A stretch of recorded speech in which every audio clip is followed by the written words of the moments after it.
Hi from the West Coast, my name's Joanna. And I'm Hope, and we're Healthy RC. We are from the city of Rancho Cucamonga, located in sunny Southern California.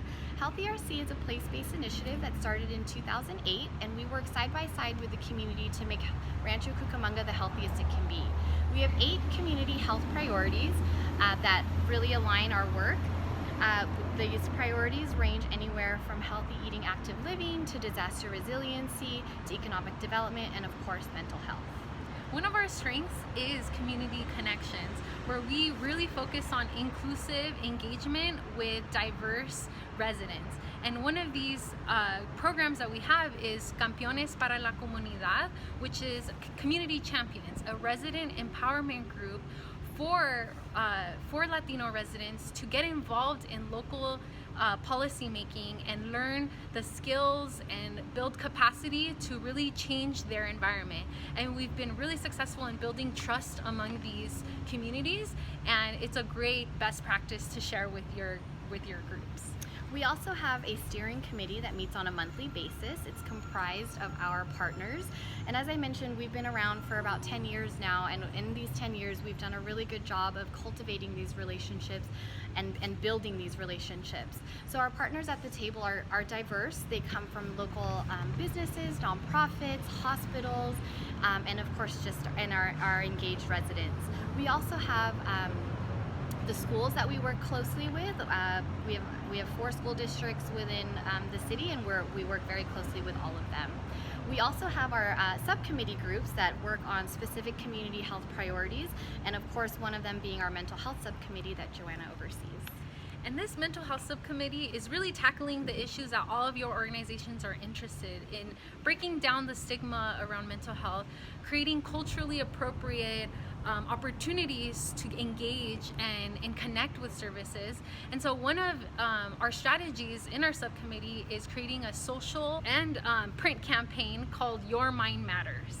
And Your Mind Matters really targets different subpopulations, so it's bilingual, reaches mothers, teens, fathers, the community at large, and it really encourages people to start that conversation to talk about mental health. And through that, we've also been successful at creating these really important dialogues with the community through quarterly symposiums, where we've had over 1,000 people come out to our events throughout the city, and they're held at city facilities where we bring the community together. So we bring residents, we bring in mental health service providers, and they can connect together and learn about different topics such as suicide prevention, about cyberbullying, about stress management, and really have one-on-one conversations in small dialogues, but also have informative presentations by experts in the field. And so we've been really successful at creating these safe spaces for the community. And I think another one of our strengths would be our ability to do evaluation and data collection. I know a lot of your organizations are looking to try new programs and see if they're sustainable, and of course if they're effective. And I think for us at Healthy RC, we've been able to do that through our evaluation efforts. We do pre and post tests for every single one of our programs. We've also done interviews and focus groups to really get that qualitative data, that story from our residents and our partners, to see how we really are making a difference, and if there are areas that we need to improve. So I think that would be a really good area that we could help to see if your programs are sustainable or if they're effective. One other area that we're doing evaluation is our teen quality of life survey that we are doing in partnership with our high schools here in the city.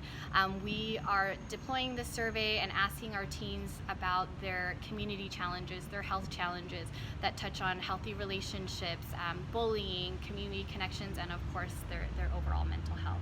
So yeah. And with teens, we know that you're all looking for best practices around empowering teens to make a difference. And so we have a really great program called the Youth Leaders Program that does just that, where we empower middle and high school teenagers to identify problems in their community, find solutions, and work alongside policymakers and really present themselves with this hands-on experience of making a change in their community through policy making and creating programs that make a difference. And one of these programs, which has been really successful, is our Teen Summit, where we've had over 100 high school teens for the past 2 years come out to an event where they learn and experience a safe space where they can have this dialogue with their peers and create a really valuable experience where they learn about different mental health challenges, how to build coping skills, resiliency, and overall building community and seeing that they're not alone. And we really can't just explain all the great things that go in those events. So we're gonna hear from the teens themselves. The teen forum actually was another turning point in like my depression, because it made me realize I wasn't alone, and it made me feel like I had a place to be able to talk to teens. And I didn't know so many of the people at my school were struggling, and that's when I realized, you know what, I really wanted to start something in my community and in my school to help those teens. You know, RC really did help me just kind of build my confidence and really made me feel like I was important and really helped me get better. I've been happy ever since. RC just really helped me find my voice and like my confidence in being able to like go out into the world and really just be who I am and help others.